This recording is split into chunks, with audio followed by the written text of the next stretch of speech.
একজন পবিত্র স্ত্রী, নেককার নারী শ্রেষ্ঠ সম্পদ, শ্রেষ্ঠ সম্পদ, শ্রেষ্ঠ পুঁজি। আজকে ছেলেরা বাপ, তোমাদেরকে বলি দোস্ত, আল্লাহ তাআলা কোরআনে বলছে লা তানকিহুল মুশরিকাত হাত্তা ইউমিননা ওয়ালা আমাতুম মুমিনাতুন খায়রুম মিন মুশরিকা ওয়ালাউ আ'জাবাতকুম। আল্লাহ কোরআনে বলে কোন মুশরিক, কোন পাপী, কোন নাফরমান, কোন বেহায়া নারীকে বিবাহ করো না। হাত্তা ইউমিননা, যতক্ষণ না সে পূর্ণ ঈমানের দিকে ফিরে না আসে। আল্লাহ কোরআনে বলেন ওয়ালা আমাতুম মুমিনাতুন খায়রুম মিন মুশরিকা, একজন নেককার মুমিনা চরিত্রবান পবিত্রা দাসীও স্বাধীন বিত্তশালী একবারে সম্পদশালী সুন্দর চেহারার মুশরিক নাফরমান পাপী নারীর চাইতে উত্তম। ওয়ালাউ আ'জাবাতকুম, বেশরম মুশরিক নাফরমান নারী যত আকর্ষণীয় হোক না কেন, তার চাইতে একজন নেককার কালো হোক, কুৎসিত হোক, দাসী হোক, সে আল্লাহর কাছে দাম। কোরআনের আয়াত। আজকে যেই সমস্ত ছেলেরা, আমি অনুরোধ করছি বাপ, নওজোয়ান, তোমাদেরকে এই বন্ধু বললাম, তোমরা যারা সকাল থেকে রাত 2টা 3টা পর্যন্ত মোবাইলে উলঙ্গ ছবি দেখো, নর্তকীর নাচ দেখো, সারা পৃথিবীর নারীর ছবি দেখো, অচিরেই বিশ্বাস করো পবিত্র নারী পেতে তোমার জন্য কষ্ট হবে। মনে রেখো, এই ঋণ শোধ করতে হবে। হ্যাঁ, তখন বুঝবা ভাইয়া, এমনি মানুষের বেডি সাউন্ড আর ঘরের বেডি যদি অসৎ হয়, তখন টের পাইবা দুনিয়া কারে কয় আর জাহান্নাম কারে।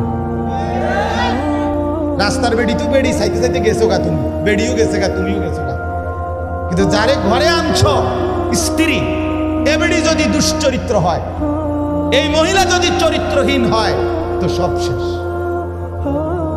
সব। তখন টের পাবেন আহা জীবন কত কষ্টে।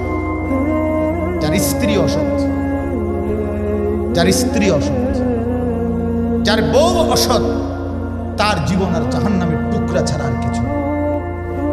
আমি আমার এই ছোট্ট জীবনে অগণিত পুরুষকে, অগণিত যুবক আমি দেখছি, যারা আমার সাথে এরকম হাজারো অবস্থা বলছে যে আহা 3 বছরের প্রেম, 5 বছরের প্রেম, হ্যাঁ লম্বা সময়, এরপরে বিয়ে করছে 8 মাস, 2 মাস, 1 বছর, 1.5 বছরের ভিতরে বিবাহের পরের জিন্দেগিটা জাহান্নামের টুকরা হয়ে গেছে। এজন্য অনেক ছেলে তোমরা দাঁড়িয়ে বসে তোমাদের কাছে অনুরোধ করছি, আখেরাত তো আছেই বন্ধু, দুনিয়াটাকেও জাহান্নাম বানাই।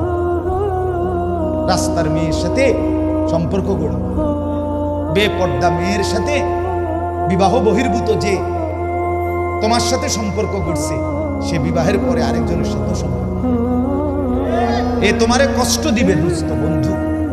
কোরআন কারীমের মধ্যে আছে, আল্লাহ বলেন আমি যাকে পবিত্র স্ত্রী দেই, সেই স্ত্রীর মাধ্যমে আমি তাকে জাআলা বাইনাকুম মাওয়াদ্দাতাম ওয়া রাহমা, আমি তার জন্য ভালোবাসা এবং দয়া মায়া উভয়টাই দিই। স্ত্রীর কাছ থেকে 2টা জিনিস চাইতে হয়, কোরআনে আছে। এক হলো মহব্বত চাইতে হয়, ভালোবাসা চাইতে হয়, আরেকটা হলো দয়া মায়া চাইতে হয়। শুধু মহব্বত, 2টাই লাগে। আমি 2008 সালে বিয়ে করছি, আজকে 2023 সাল, আমার এই 15 বছরের বিবাহের জীবনে তো আমার স্ত্রী আছে, হালাল স্ত্রী। তো আমি যখন 2020 সালে মোটর সাইকেল অ্যাক্সিডেন্ট করে পাও ভাঙ্গা ফেলছি, তখন আমি প্রায় দীর্ঘ 6 মাসের মতো বিছানায় এক জায়গাতে 3 মাস, প্রথম 3 মাস পড়েছিলাম। হসপিটাল থেকে আইনা আমারে যেখানে রাখছে ওইখানেই আমি পড়েছিলাম, এক সুতা নড়াচড়া করতে পারি না। পেশাব পায়খানা, ওযু, গোসল, খানা, খাদ্য সব কিছু এই এক জায়গায়। তো সেই 6 মাসের লাগাতার আমার রাত দিনের সমস্ত খেদমত দয়া মায়া করে আমার বিবি করছে। এটা রাস্তার নর্তকীর থেকে তুমি পাইতাম।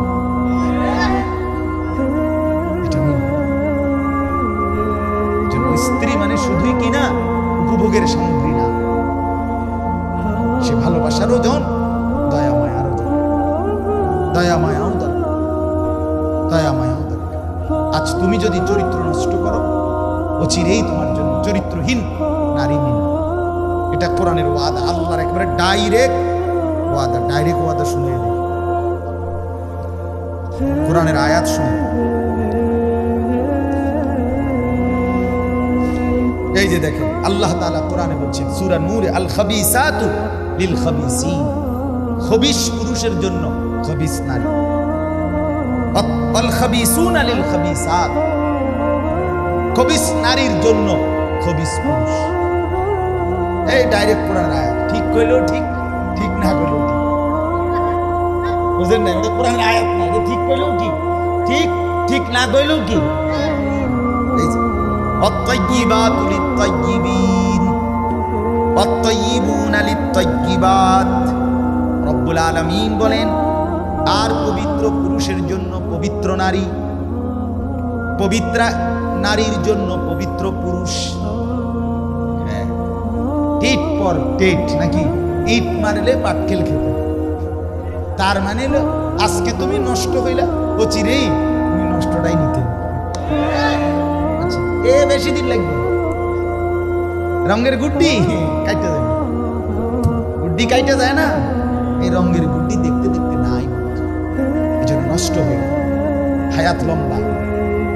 আল্লাহ হায়াত দিলে, আল্লাহ যদি বাঁচায় রাখে 60 বছর, আল্লাহ বাঁচায় রাখলে 70 বছর, ফুর্তি করলা তামসা করলা নয়তো 7 বছর, নয়তো 10 বছর যন্ত্রণা ভুগতে হবে, নয়তো 40 বছর দুনিয়াতেই মিয়া।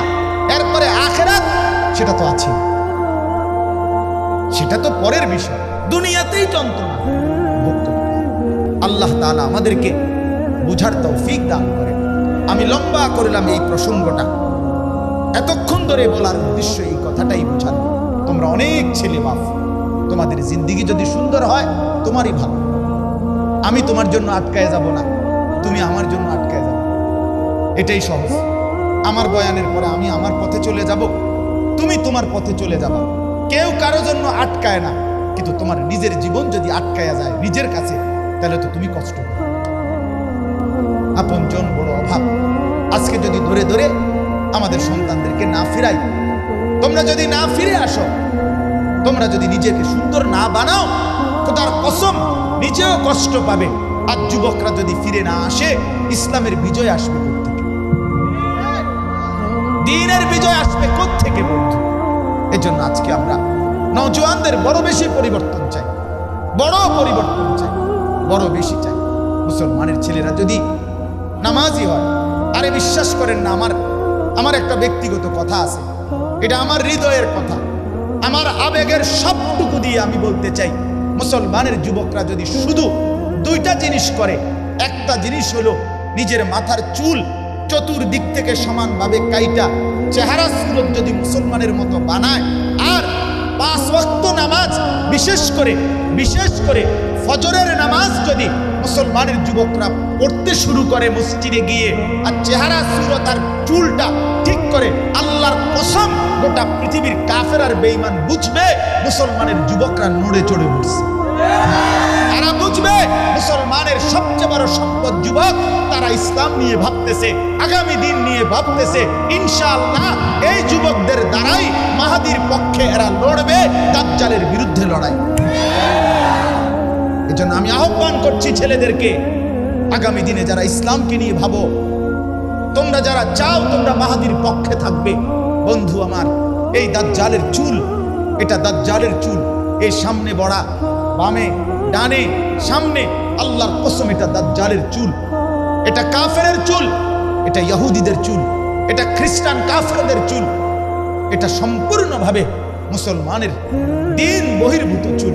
কাজে এটা কাইটা ফেলো, এটা কেটে ফেলো বন্ধু। যদি মার পবিত্র দুধ খেয়ে থাকো, আরেকবার প্রয়োজনে মোবাইলে দেখো ফিলিস্তিনের গাজা উপত্যকার মধ্যে কি পরিমাণ মার রক্তে জমিন ভেসে গেছে, কি পরিমাণ মুসলিম ভাই ছোট্ট মাসুম বাচ্চা রক্তে গড়াগড়ি খাচ্ছে। মুসলমানের লাশ, গতকালকে পত্রিকা আসছে, মুসলমানের লাশ কুকুরে কামড়াইতেছে, মুসলমানের লাশ মাটিতে দাফন করার সুযোগ পাচ্ছে না। যে ইহুদি কুত্তারা, যে ইউরোপের দেশের ভাড়াটে সন্ত্রাসী, ইউরোপ আমেরিকার যারা সন্তান, এই ইসরায়েলের ইহুদি কুত্তারা, তারা এই পরিমাণ মুসলমানকে জুলুম আর নির্যাতন করছে। বন্ধু, খোদার কসম, এই বেঈমান ইহুদিদের পক্ষ থেকেই এই পৃথিবীতে ছড়িয়ে দেওয়া এই চুলের ডিজাইন। আমি অনুরোধ করলাম তোমাদেরকে, তোমরা দয়া করে যদি মার পবিত্র দুধ খেয়ে থাকো, তোমাদের রক্তে যদি ইসলাম থাকে, প্রতিবাদের অংশ হিসাবে আমরা মজলুমের পক্ষে, আমরা মুসলমানের পক্ষে, আমরা ফিলিস্তিনিদের পক্ষে, আমরা মুজাহিদিনদের পক্ষে, আমরা দ্বীনের পক্ষে, আমরা ইহুদিদের পক্ষে না। এই কথার প্রমাণ হিসাবে আমি যুবক, তোমরা যাদের চুল বড় বড় ডানে বামে, তোমরা কি কদ্দুর নিয়ত করবানি? দাঁড়াইয়া নিয়ত করো যে ইনশাআল্লাহ তোমরা এই চুল নিজেকে মুমিন মুসলমান হিসাবে, প্রতিবাদের অংশ হিসাবে তোমরা চুল কাইটা ফেলবা।